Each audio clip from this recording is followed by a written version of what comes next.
Tiffany, your accountability partner. You will see me throughout this book, and each chapter at the end will have a QR code that you can scan and watch a video to kind of make sure that you understand the chapter. Throughout the book, you're going to need your rest, your nutrients, and an outlet.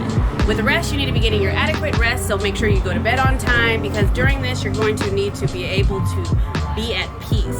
The other thing is you're going to need your nutrients. I'm right outside of my favorite smoothie bar and juice bar, Intentions, and you'll want to grab something just to make sure that you're keeping your body healthy through all these things and detoxing yourself of these toxins. The last thing is you need an outlet. So get a journal, prep your best friend, and make sure that they know that this is the time that you are going to be renewing yourself and becoming better. I used to be so insecure with my identity, but secure in myself. Like, I knew I looked good, I knew I dressed well, I knew I was a good mom, but as far as where my purpose was and what that looked like for me, I had no idea. And so what I was trying to do was, in my book, was trying to hone in and make sure that I could figure out what type of steps that was going to take me. I first needed to decide where I was going to get my information from. A lot of us will figure out, we'll find a self-help book or whatever. I needed to go straight to the resource, the source himself, the big homie God. Then I needed to decide if I was going to take his purpose and will for my life, and was I going to apply it to myself. That was huge. And the last step was to make sure when I was going to start and how I was going to start, because we all get stuck in things and we're always like, oh, I'm going to do this might be right, but then when are we going to do it, and how does it, and what does it look like for us? Step one, make God your boo thing. Girl and guys, he's been checking yes, he's waiting for you to check it. So just make sure that that's the decision that you make, that that's what you want to do. And when you make somebody your boo thing, you get to know them intimately. A lot of people have an opinion about God and you've never even known him. You've heard other people talk about him, you've heard other people's opinions about him, but have you really had a conversation with him himself?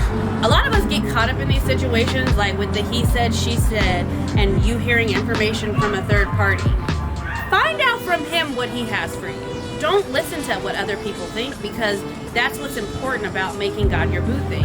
It's about becoming intimate with him yourself, forming that intimate relationship without anyone else, just you and him one-on-one. Talk it out. Set goals. This is easy, guys.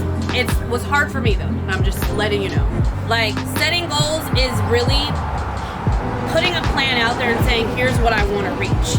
When you're setting goals and as you're doing this in your book, the objective is that you want to become clean of yourself, of all the deadly toxins in yourself. So the goal should be that you need to understand what that looks like for you. And it's going to look different for everybody. So make sure that you're not comparing notes with your homegirl. Just see what works for you and what's realistic for you. Set goals. Align your day with your daily actions. This means make a to-do list. Like, seriously, like, put your things in order where they match up with the things that you actually do throughout the day.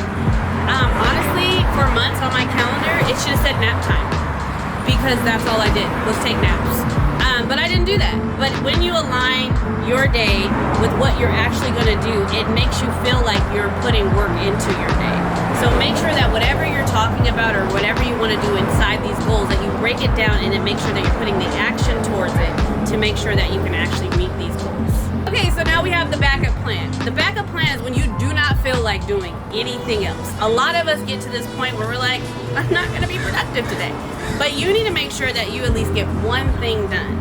For me, reading my Bible and having a devotional was huge for me, just to see if I could commit to that. And when I didn't feel like it, I said, okay, I'm going to at least read this devotional, and that's it, even if I'm not going to do other things.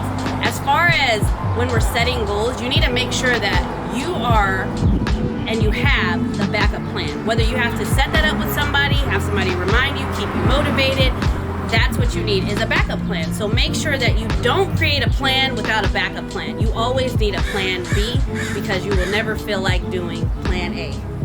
All right, think on purpose. And this means that you're actually going to take time and say, what am I actually thinking about?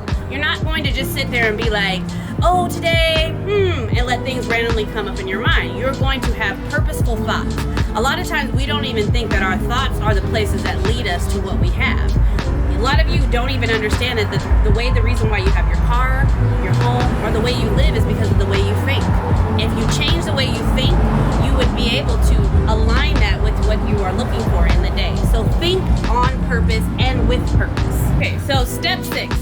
going to reflect, you're going to update, you're going to evaluate, and you're going to make the right choice. With all of that to be said, think about everything that you've done, right? You're reflecting back on what you're looking at and what the goals and the tasks that you set up. But within all that, you need to update something. And an update is usually what the things that you do on your phone. I did this with a client and I told him, I said, how often do you update your phone? And he said, never. And I said, well, why? And he basically said, because it's an inconvenience to him. How many of us are inconvenienced by an update that can actually reboot us and change us and add good things to us? Why do you think Apple and Samsung, and I'm saying Samsung because I'm a Samsung user, definitely put the updates in the phone? It's because they want to add new things to the phone to make sure that it functions better in the world. That's the same thing we have to do with us. You have to update yourself and then allow that update to process. So turning yourself off, powering it back on, and making sure that those updates take effect in you, that you can then make the change and make the choice. So make sure that you do that. Intention.